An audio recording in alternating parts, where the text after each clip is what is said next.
So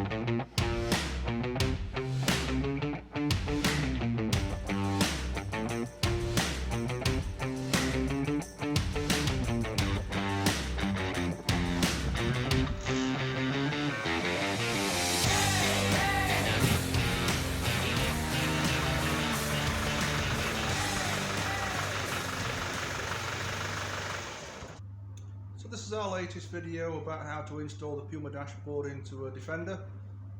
Our latest project came in yesterday, came back from paint, and it's a 110 two-door TD5 model from 2004, and we're going to do the full Puma dash installation, all the wiring, plumbing, ducting, everything you need to do for the Puma dash swap. So we'll talk you through all the steps and stages. I've come down here this morning nice and early to look at the project because it came back from paint yesterday. We got the dashboard ripped out, and I saw a whole host of problems with this thing because it's just been wired up, let's just say it's been wired up amateur. There's switches on it that shouldn't be there, roof lights, winches, rear roof lights, beacons, air compressors, lots of things on it, which is fine. On a Defender you can put those things on, don't get me wrong, but when you put them on, wire them up properly, because at some point later down the line there's some poor guy who's going to work out where all the wires go, and on this project that poor guy is me. So we've got it all out. I'll look at it now, see how bad it is, but some things to play with on this truck. I think it's going to be an interesting one, but we'll get it right, we always do, and it'll be a good truck in the end. So let's just see how we get on with this one. Okay, so now I'm inside this 110 looking at how the wiring is on the dashboard, and it's pretty challenging, shall we say. There's lots of things on here that I've got to work out what they're all for. There's certainly an immobiliser been put on there at some point, a secondary immobiliser. That's the main one on the key fob, but there's a secondary one on here as well. Lots of wires here, which I think is from some sort of old intercom system, possibly a radio, certainly a stereo system, but possibly an intercom radio back to base if this was used as a recovery truck. And these rather interesting switches in a bank of 6 on here, which is what I wanted to show you, because this is a good example of how not to wire up switches. So what you've got here is a bank of 6 switches which are all working in a fashion. I mean, they work, they do their job. They're all powered direct from battery. Now there's no fuse in line from that, it just comes straight from the battery straight into the back of 6 switches. Now rule number 1 broken straight away: you don't wire up a switch with a constant live. You do ignition live preferably, but some things may need constant live. But even with a constant live, you put a fuse on it. So no fuse, no ignition, straight from the battery, straight into the back of a switch. Now that's pretty amateur. The power out of these switches then goes straight to the fog lamps, the roof lamps, the rear work lights, the beacon and the winch. Again, there's no protection, no fuse on there, nothing. So I'm not going to use these wires. I'm going to take everything out and start again. You cannot wire up switches without fuses, without relays, without knowing what the amp draw is. Now, one of the wires that we found on it, if you can see that wire, it's not very easy to see, but it's actually gone black with the amount of heat that's been generated from that switch. The wire's gone black. We turned it on and I just got so much heat from it, I just switched it straight off. I don't know how long it's been like that, I don't know, but you cannot run switches like that. That's just asking for trouble. So on first impressions of it looking like an absolute mess and a nightmare, it's true, but in many ways it's better to be like this, because I'll just cut it all out and start again. You don't wire switches up like that, and I'm not going to work with somebody else's wiring. So I'll do ignition lives in, there'll be fused lines, there'll be relays used for some of the high draw elements, and we'll do it properly.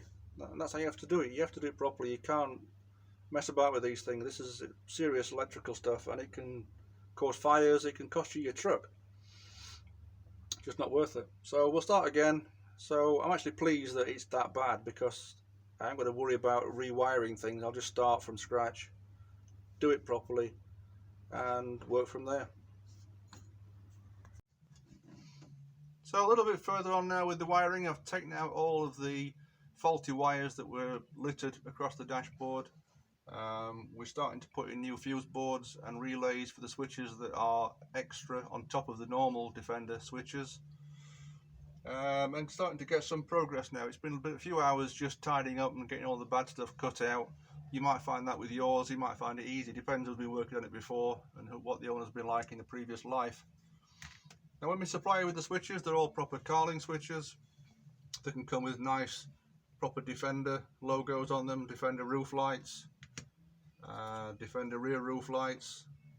But whatever we supply is proper Carling, genuine switches, 20 amp rated, and you'll get the wiring diagram. Follow the pins, it's quite straightforward, nothing to really worry about. I would suggest you use Carling blocks. They're £2 or £3 each. You can get those and wire them in to the blocks and do all the whole dashboard wiring onto blocks before you put the dashboard in, and then it's just a case of putting the blocks into the back of the plugs and away you go. So not lots of individual wires laying around which can spark off and blow fuses. The one I've done at the moment, the first one I've done is the electric window, which is often the most complicated one to do along with the hazard. But basic rule of thumb with the electric window one, 10 pins on there. Follow the pin diagrams, but the middle two are the ones that go out to the window motor up and down. So just work out which one's up, which one's down, and that's about it. The rest of it's just normal power in, power out, earths, side light. Very straightforward to do. So first one's in, 11 more to go, and we move to the next stage. So we've fast forwarded a day and a half, and the wiring's now as it should be. So all the old wiring's gone. We've replaced all of the poor wiring with brand new lines coming in through fuse boards. We've put an extra fuse board in just above the original fuse board with 6 new lines going in and out of the switches, so that gives them more load protection. We've also put some extra relays in to protect the high voltage lines, and we've put 2 new systems in for the heated seats for the driver and passenger, which is going in this at the end.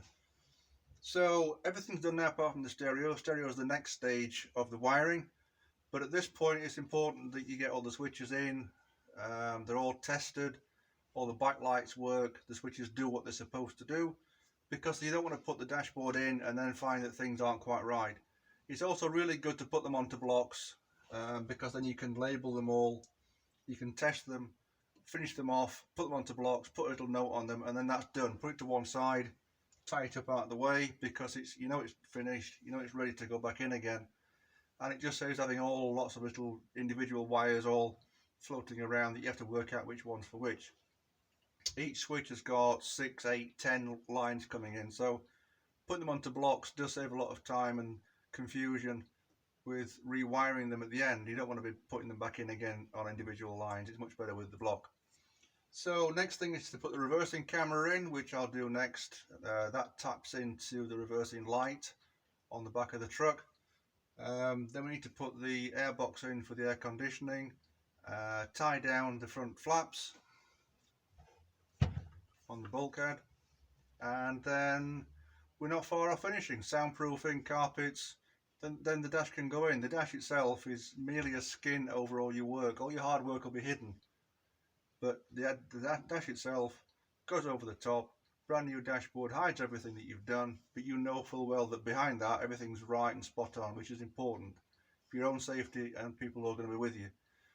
So let's move on to the next stage and see how we progress with that one. Now, wiring up the reversing camera is not particularly difficult. It's just finding somewhere for it to go on the back. I've put mine on my own truck underneath the reversing light on one side. Makes it easier to tap into the reversing light feed, but it can go anywhere really. The ideal place for it would be in the middle somewhere. Now on this TD5 we've got a nice place to put it on the tow bar, so it's going to go there smack in the middle, and then the wire goes across. Now to wire it in, you have two wires which power the actual camera. They simply tap into the reversing light feed, so when you put it in reverse, these wires go live and it charges up the camera.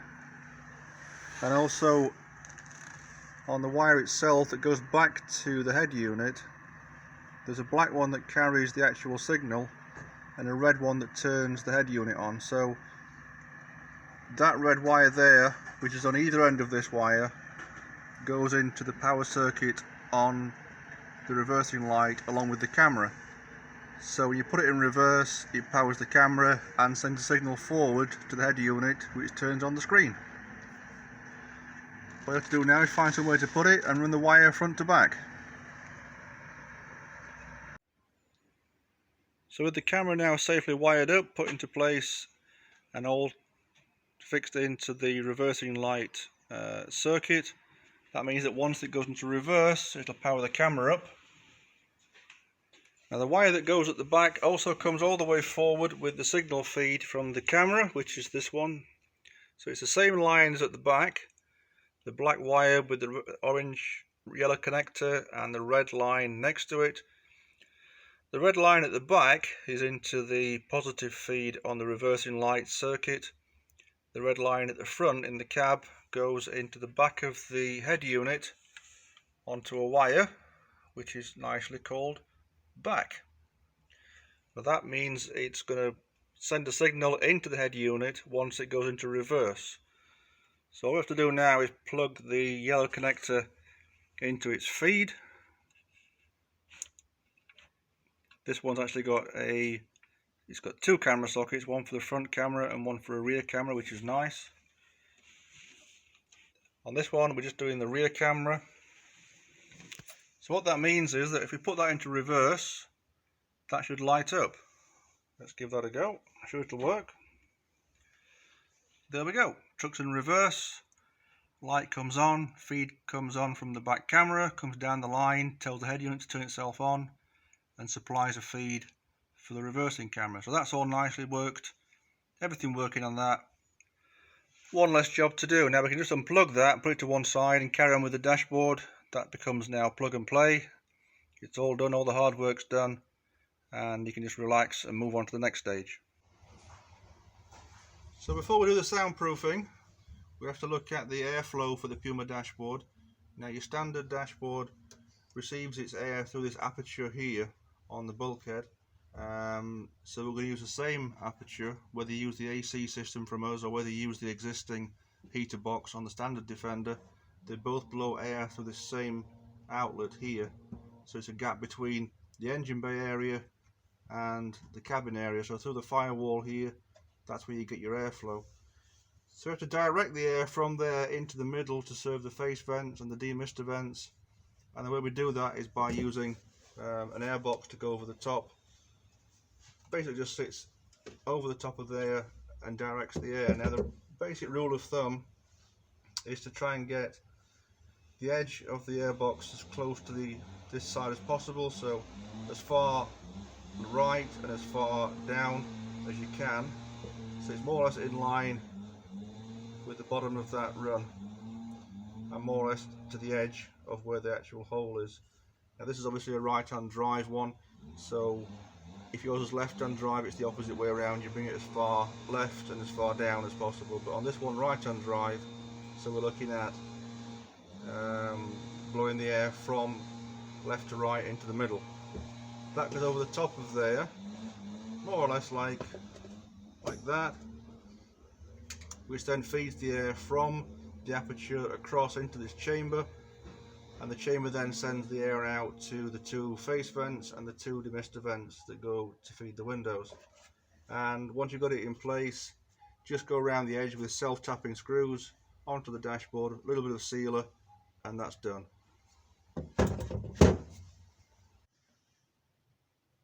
Now we wanted to make the airbox as big as possible to get the most volume of air through from the AC unit or the heater unit through to the dashboard vents. In doing that, the tolerances behind the dashboard itself are quite small. So what I would suggest you do is put the actual airbox onto the bulkhead, tack it down with 1 or 2 screws, and then try the dash fitting on top of it. Make sure they've got the clearances right before you put it on permanently. So what we have to look at next is the front flaps, which are the bulkhead flaps that let the air in on the old dashboard. Now if you put in the electric actuators onto our dashboard, then this is obviously a different video, but for this particular one we're going to seal them down because they're not required. Now there are different ways of doing this. You can use silicone sealer and just go all the way around and seal it down. I prefer it just to put a piece of metal plate over the back here and clamp it against the mesh. That way if you need to open it again in the future you can get to it quite easily. So just need to cut 2 pieces of metal, drill a hole in the middle and then put it over there and clamp it down.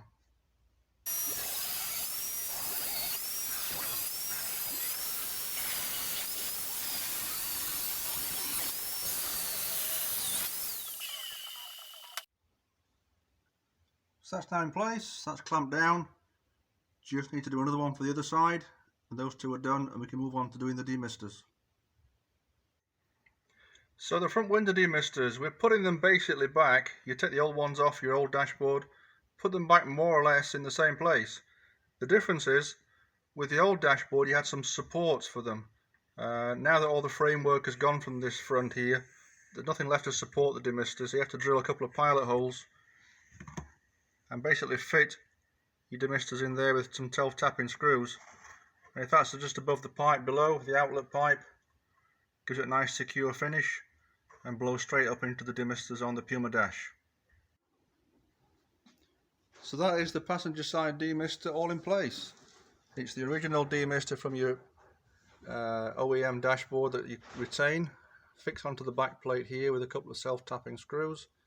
As long as you're underneath that top line there, you'll be fine with the fitting. And that takes its feed from the airbox.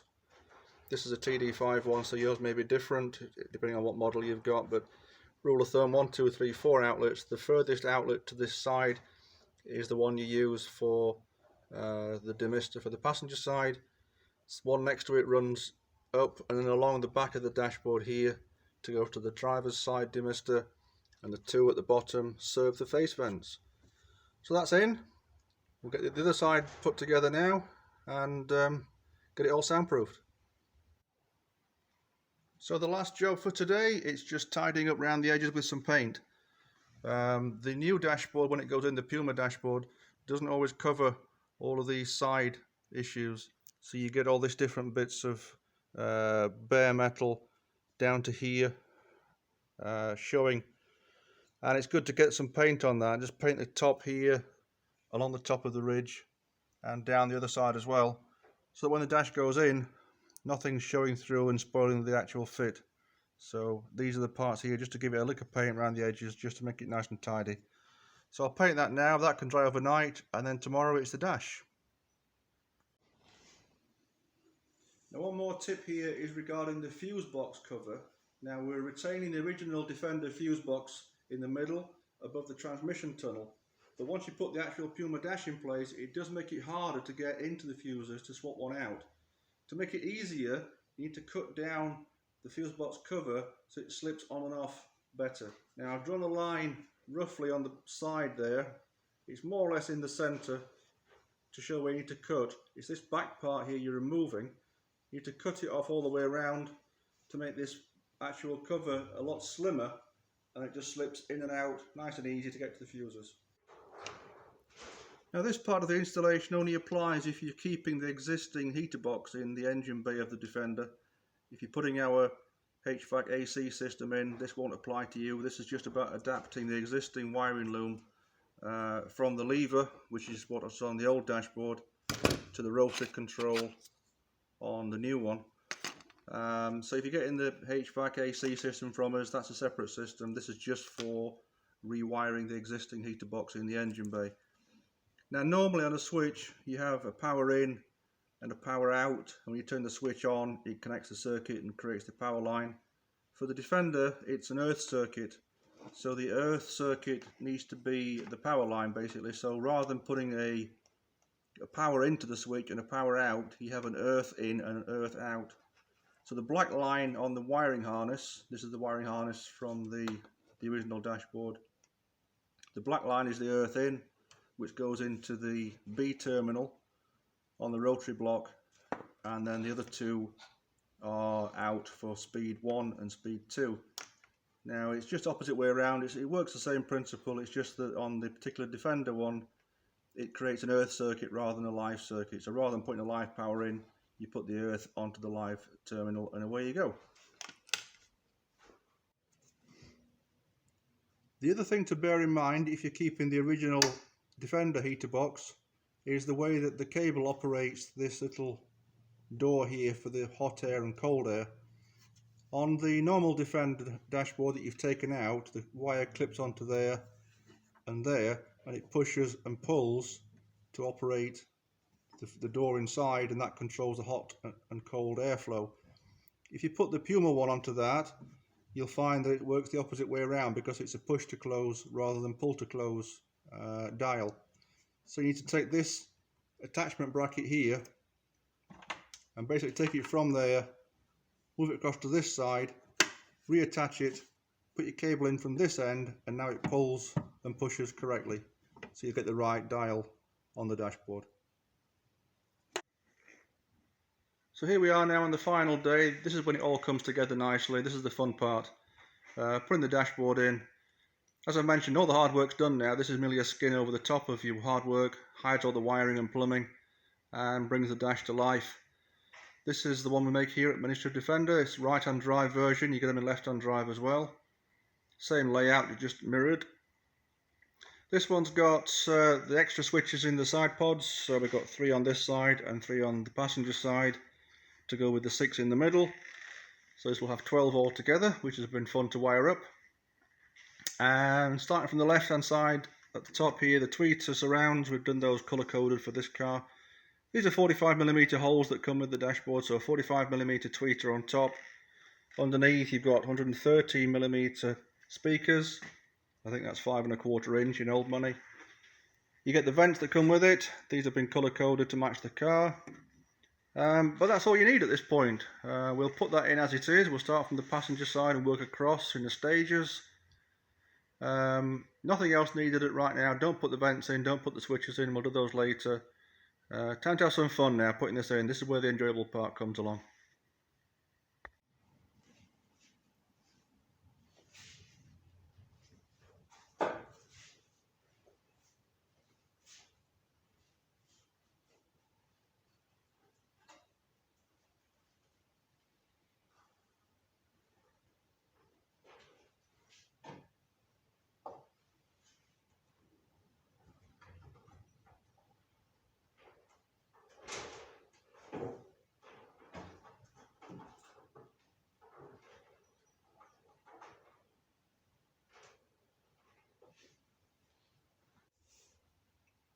Much easier as a two-man job, but you can do it on your own, as I've just proved. First thing you do is on the passenger side top, get the top screw into the first mount. The top 3 screws are the same screws that you took out of the original dashboard. Get the first one in on the passenger side, and then the middle one in. Don't do them too tight at this stage. What we're doing now is just offering the dash up against the bulkhead to check for clearances, make sure everything's in line, make sure the air box is where it's supposed to be, nothing's catching, and it's a nice tidy fit. So once you're happy that the dash is sitting nice and square against the bulkhead, nothing catching, no wires are trapped, and the ducting's all nice and free, you can go ahead and tighten these 2 screws down, the passenger side screw and the one in the centre. Get those down nice and tight now, and then move on to the side panels. There's just 2 on the side here. The first one is marked on the actual dashboard, the little square, which should line up with a captive nut behind it, so you can go straight through there into the original mount from the first dashboard. The second one goes in a tab at the top. Just drill through that and put a self-tapper through into the bulkhead, and that retains it. These are more retaining bolts rather than actual strengthening fixings, so don't over tighten them or you'll crack the actual gel coat. So that's the passenger side all locked down and done. We can move across to the other side now. So now it's just a case of working slowly from the passenger side across to the driver's side, just checking that there's no wires trapped or hidden, everything's free, everything's okay. particularly on the driver's side, because you need to make sure you've got all your indicator stalk, wires, the wash wipe, the lights, they're all ready to go back on again. And at the top, the wiring for the cluster's all there. And just a general look behind. Sometimes there are relays tucked in there, extra wiring looms tucked behind. Make sure nothing's being damaged or pushed against, so we can push this last final piece into position and lock it all down. And that's the same on the driver's side. One at the top and two down the sides, and that's it. So 7 bolts altogether, 7 screws, and the dashboard is in. It's time to start tidying it all up now, doing the switches, vents, and putting the panels back on. Things progressing nicely now. I've got the vents plumbed in. The switches on the side panels are all on. I've checked them all, make sure they work, which is always a good sign. Next thing to do, while the dash is still fairly exposed, let's sort the speakers out, top and bottom, tweeters on the top and woofers underneath. On the passenger side, you can put both in and finish it off nicely. On the driver's side, just do the top one for now. Wire the bottom one in by all means, but leave that open. I'll show you why a little bit later on. But coming together now, won't take long. So with the dash now securely in place, we can move on to the next bit, which is to do the clocks and gauges and the center panel. This is the center panel that's going into this one. This is the standard 6-switch layout that we get with all of our dashboard kits. This one's been overpainted in grey, again to match the exterior, so it's a nice colour-coded look all the way through. The clock hole at the top, 1 switch either side of the stereo area, rotary controls for the heater and blower, 4 more switches, and then a 12 volt and a USB charge point underneath that. And that's how they go out. Normally they go out black, but this one's been sprayed grey.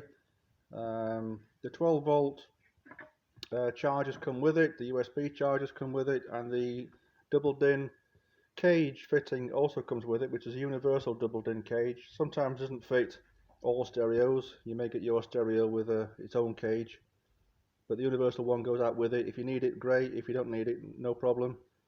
But 9 out of 10 times that will do the job. Some people don't like the double DIN. Some people want more switches, different layouts. If you wanted to go down that route, we can supply you with a completely blank center panel, which you can cut out yourself, play about with, respray, customize, and do whatever you want. Get it the way you want it to be. But for this one, that's the way it's going to go in. 6-switch layout with the rotary controls in a grey colour with a double DIN. That'll go in next. So we're back on the bench again, looking at the options for instruments and gauges. I thought I'd lay them all out so you can see the different options that are available for you. Starting with the most popular option, which is just to reuse what's already there. These are the original TD5 gauges from the old dashboard that we took out, the original warning cluster. All we've changed here is put a tacho in here rather than the clock, because the clock's being rehoused in the center console. But apart from that, apart from some grey bezels, it's the same as you've taken out. So it's plug and play, take them out, clean them up, put them back in again, and it's a no-cost option. This actual cluster comes with your kit, so whether it's a TD5 or an earlier model, you get the correct kit for your gauges, clean them up and put them back in again. That's the most popular way of doing things. Moving on from that, there's a new cluster we've developed here in-house, which gives you 4 brand new gauges. So you get a speedometer, the fuel temperature, and the tacho. The tacho is linked into the alternator. The speedo is linked to a GPS signal, so it's an accurate signal, much more accurate than the cable-driven one on the original. And new warning lights and indicators, and this comes with its own wiring harness at the back that goes straight into the existing Defender wiring harness, so it's all plug and play. Usually you'll find that the fuel and temp take their feeds off the existing sensors on the Defender, but we do supply new ones just in case you don't get a good signal. That's option 2. Option 3 would be to look at fitting genuine TDCI gauges into your Puma dash. This has always been a bit of a difficult area because you're looking at analog signals from the engine and a digital readout on the dashboard. But working with Futuranet here in the UK, they've come up with a wonderful system to convert the signals, mainly for 200 and 300 models, converts the signals from analog to digital so the clocks and gauges will work correctly with your Defender. If you have a different engine to that, think like an LS or something else, give us a call, we'll chat through the options. It's not a cheap option, but it's nice if you like to keep the original look and go for modern gauges. These are second-hand gauges that we find in the UK. Getting brand new ones is getting harder and harder, but they are possible to find, but they're not cheap. And the last option, which is the cheapest option of all of them, because it didn't cost you anything, is just to request a blank cluster surround that you can cut out the way you want, lay out your own gauges and warning lights, and sit in the dashboard the way you want it to be. But with this one, we're going with the genuine TD5 gauges in a new Puma cluster.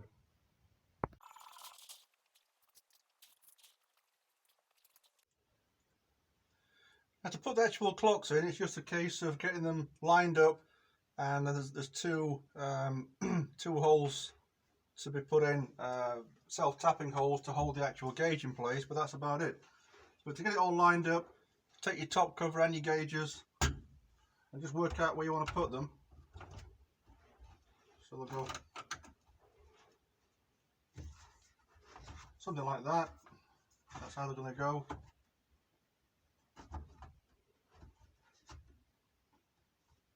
So find a place where you're happy with it, drill two self-tappers through here to hold this on, and then you can take it off, wire it all up at the back, and then put it back on again using the two pilot holes, holds it all in place. So with the gauges in place, it's now starting to look like a dashboard. That's reusing the standard gauges from the original dashboard, just rehoused in the Puma cluster.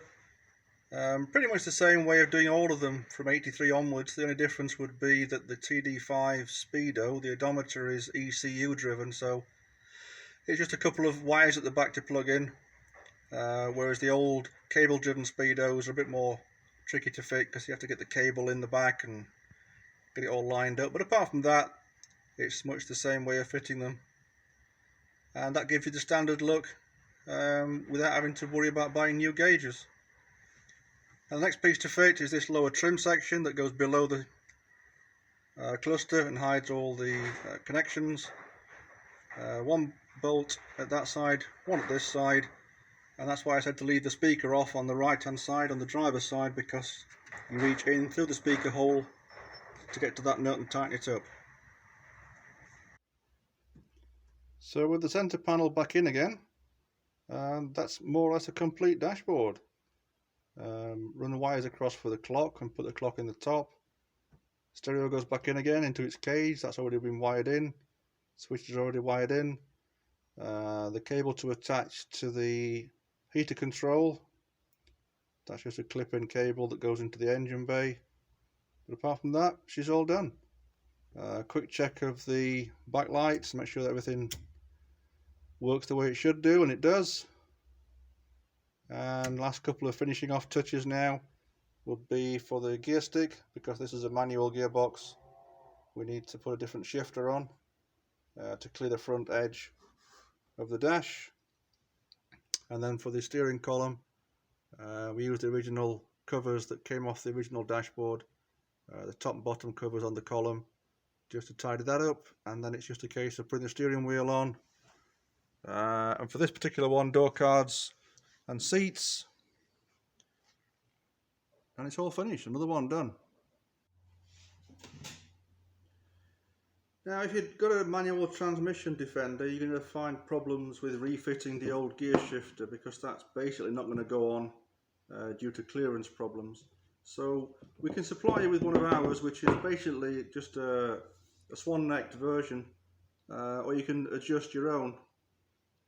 If you take your original gear stick, you'll see that on the connection, it's a splined connection and then the actual stick is attached at the rear. You need to grind that off, so you take the stick off but retain the splines, and then just turn that around and re-weld your stick onto the front so it comes out that way, so you're getting more clearance from the dash. So you end up with it like that rather than like that. That gives you extra clearance at the front.